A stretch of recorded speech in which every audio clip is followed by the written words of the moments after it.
Rema Sakti Mission, Saktinagar, Mangalore. Jai Matha. Welcome back to RaMAMBIKA channel. A little about this channel. RaMAMBIKA channel brings you more about Sadguru Sri Ramadevi. The real story of Divine Mother Sri Ramadevi Amma. You must listen to what Divine Mother's parents said before Divine Mother manifested into this earth, and the true story of Divine Mother right from birth and Divine Mother's Adbhut Leelas. RaMAMBIKA channel brings you more about Divine Mother, Mother's teachings, Mother's mission, and moreover what each Mother's disciples has to say about Divine Mother. We all might have heard or known to what sadhana is all about, or might have experienced. Here, we all will visualize Divine Mother's intense sadhana. The last 6 months of Divine Mother's sadhana of 12 years marked the climaxing period of the intensity of Mother's penance and austerities. The wholehearted contemplation of Pranav was the vital aspect of Mother's sadhana during this period. Since her divine mind had the highest ripeness for any sort of sadhana, Mother could, with an amazing rapidity in progress, dwell in perfect merger in the spirit of whatever sadhana Mother underwent. Just as Mother's mind, heart and soul flowed in the highest ecstatic love for Rama, the personal deity of love and adoration, so also, now Mother's entire being was possessed by the single object of Mother's quest, namely the great unmanifested Absolute in its purely impersonal aspect. As the divine Rama mantra submerged Mother into the ocean of boundless bliss and perennial ecstasy, so too, the Pranav exercised such a mighty influence on Mother's consciousness that every pore of Mother being appeared to emit the reverberating Omkar. Every sound brought to Mother the thrill of Om. The chiming of the bell, the chirruping of the birds, the shower of rain, the roar of thunder in the sky, the sound of the vehicles moving in the street, all these gave out the overpowering sound of Om. Every breath, every beat of pulse, repeated Om. Very often immersed in the rhythm and melody of Om, Mother would remain totally oblivious of Mother's body. The entire world of phenomena seemed to have been erased out of Mother's consciousness. For a continuous period of last 6 months, sleep never approached Mother. Food was reduced to a single orange per day. Gradually that too stopped, and during the last few days Mother lived with air alone as Mother's only food. Divine Mother's body became slim and emaciated by the rigor of tapasya. Still it shone like a blazing column of fire, radiant with spiritual luster. We all heard about Nirvikalpa, which is a Sanskrit term which can be translated as transconceptual. The word consists of the prefix Nir, meaning without or beyond, Vi, meaning apart from, and Kalpa, meaning order. In yoga, it is defined as the processes of the mind that are wordless, with no thought form or discursive thoughts. The state of Nirvikalpa Samadhi can only be attained by immense concentration and continuous meditation, and is a higher state of awareness where the ego and samskaras have been dissolved and only consciousness remains. Now, listen to this, Divine Mother attaining the highest peak, that's Nirvikalpa Samadhi, Divine Mother getting Bhagwan Sri Ram's darshan. Divine Mother appeared to be under the firm grip of a vast, vibrant, luminous, overwhelming silence of the Great Being. Mother's worship and work, service and meditations all were enshrined in that immense quietude of silence. Upon Divine Mother's face there appeared an awful serenity, a profound calm.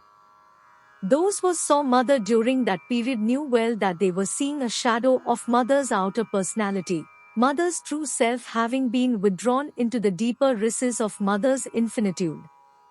It was a wonder of wonders that even in that stage of exclusive quest, when Mother's mind was far above the plane of world consciousness, Divine Mother could bring self into the performance of duties of this mundane life. It was during that time of absolute fast that Lord Siva himself visited Divine Mother's home in the guise of a mendicant, and after persuading Divine Mother to break fast and extolling Divine Mother all-transcendent divinity, disappeared all on a sudden, revealing himself as Siva. The ecstatic love and soul's deepest devotion to the chosen deity, Sri Ram, stood as a great obstacle in mother's flight towards the transcendent. After persistent trials and struggles, at last mother could cut across the formidable realm of relative awareness, and as a fitting final to a long, arduous quest, mother's mind plunged into the ocean of unconditioned consciousness, into the unmanifested absolute, into the pure, unrelated, dimensionless awareness, which is the supreme goal of Vedanta, the highest peak of achievement which Rajayoga calls Nirvikalpa Samadhi. Amidst a sparkling spiritual radiance, in the immensity of a stupendous silence, with respiration completely suspended, sat the Holy One, as an image of beatific peace. Descending from that summit of Nirvikalpa Samadhi after 60 hours of continuous absorption in the peace of transcendent silence, Divine Mother beheld, with Mother's eyes open, in the midst of a radiant light, the supremely auspicious form of Sri Ram, the lotus-eyed Lord of Ayodhya, blue-complexioned, an embodiment of sweet serenity, wearing the matchless bow in his hand and with a heavenly smile that seemed to dispel the gloom of the world. At the end of a divine dialogue, the contents of which have not been divulged by Divine Mother, the Lord mysteriously entered into Mother's own being. Subsequent to the experience of Nirvikalpa Samadhi and the direct vision of Lord Sri Ram, Divine Mother had the most exalted, self-identifying experience of Devi Lalitambika, the transcendent Divine Mother. This experience of the Divine Mother can be considered as the most outstanding experience of Mother, for by this experience Mother realized Mother's divinity, of Mother's Godhood consciousness, the consciousness of Mother's omnipotence and overlordship, and also universal aspect of the primal power, the divine motherhood of all creation. As distinguished from other objective visions which only indicated Mother's divinity, the experience of primal power was a subjective experience of oneness with the transcendent Mother in consciousness, power, wisdom and bliss. This unique experience which Divine Mother gained in one of Mother's exalted meditation, rewarded Mother with the simultaneous knowledge of the twofold aspect of Mother's supreme reality of being one, the supreme, self-aware, personal-impersonal, transcendental divinity established in infinite power, absolute wisdom and boundless bliss, a power conscious of its immanence and all-transcendence, a consciousness knowing itself as the ruler and witness of endless manifestations, and the other, Mother's incarnate divinity upon the earth with the attribute of cosmic motherhood.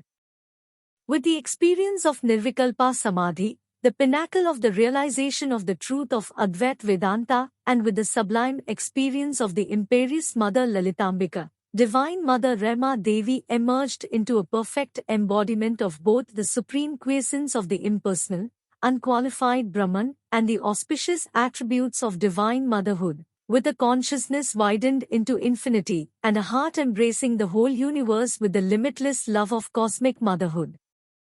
Divine Mother's dynamic personality became a living symbol of a supreme harmony of the extra-cosmic, the cosmic and the microcosmic aspects of the Absolute.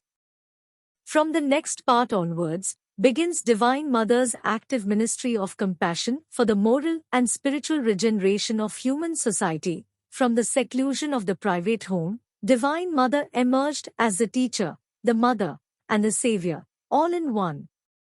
Here is where we all need to listen, observe, and adopt. Not only that, we need to educate the upcoming generation. I hope and pray. Charanam Sharanam RaMAMBIKE. Charanam Sharanam Trayambake. Jai Mada.